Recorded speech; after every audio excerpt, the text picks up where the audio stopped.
ya karena kasus ini sudah menjadi perhatian publik, harusnya ya berkaca pada kasus yang di Baris Krim Mabes Polri yang sebelumnya juga mengumumkan penghentian penyelidikan perkara dugaan tidak pidana pemalsuan dokumen jasa palsu itu dihentikan sepihak, dan akhirnya kami mengajukan juga surat permohonan gelar perkara di Biro Wasidik Baris Krim Mabes Polri, dan surat itu ditindaklanjuti. Akhirnya kan pada tanggal 9 Juli 2025 yang lalu Biro Wasidik Baris Krim Mabes Polri telah mengadakan proses gelar perkara khusus yang sampai hari ini sebenarnya kita sedang menunggu hasil kesimpulan dan rekomendasi dari Biro Wasidik itu seperti apa. Nah, berangkat dari hal yang sama, karena Polda Metro Jaya melakukan tindakan repetisi kekeliruan yang dilakukan di Baris Krim Mabes Polri, yakni apa? Melakukan gelar perkara secara sepihak, padahal perkara ini perkara yang berkaitan dengan kepentingan publik. Juga perkara ini ada pihak-pihak yang menjadi terlapor, yakni klien kami, dan klien kami tidak dilibatkan dalam proses gelar perkara khusus di Polda gelar perkara ya di Polda Metro Jaya. Namun Polda Metro Jaya secara sepihak kemudian meningkatkan status penyelidikan menjadi penyidikan, bahkan pasal-pasalnya luar biasa.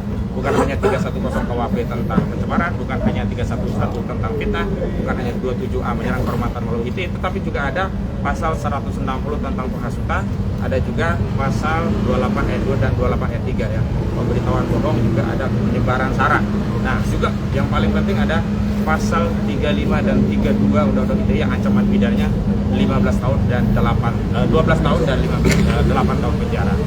Jadi ini adalah satu tindakan yang normal karena kami juga mengambil dasar hukum yang sama sebagaimana kami sebelumnya pernah mengajukan permohonan gelar perkara khusus berdasarkan ketentuan pasal 31 dan 33 Perkapolri nomor 6 tahun 2019. Hari ini pun kami akan menyerahkan surat permohonan gelar perkara khusus kepada Kabak Wasidik Polda Metro Jaya dengan dasar sama pasal 31 junto pasal 33 Perkapolri nomor 6 tahun 2019. Penting ini kami sampaikan karena harus ada tindakan berimbang yang sama, equal, agar ada jaminan keadilan dan kepastian hukum.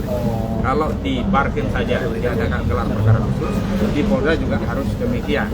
Dan sebenarnya yang kami sangat sayangkan adalah semestinya peningkatan status ini menunggu terlebih dahulu hasil gelar Wasidik Baris Krim Mabes Polri. Kenapa demikian?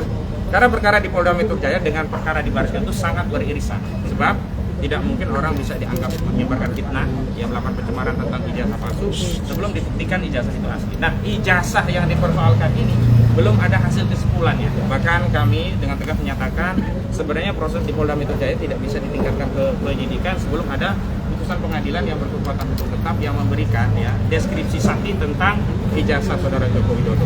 Kalau hari ini kan ijazah sedang dalam sengketa, jadi tidak cukup dengan statement dari UGM, tidak cukup statement dari lawyernya, tidak cukup statement bahkan dari Baris Krim Mabes Polri, dan yang paling aneh ada proses ya uji terhadap dokumen ijazah itu juga tidak dilakukan sesuai dengan prosedur semestinya.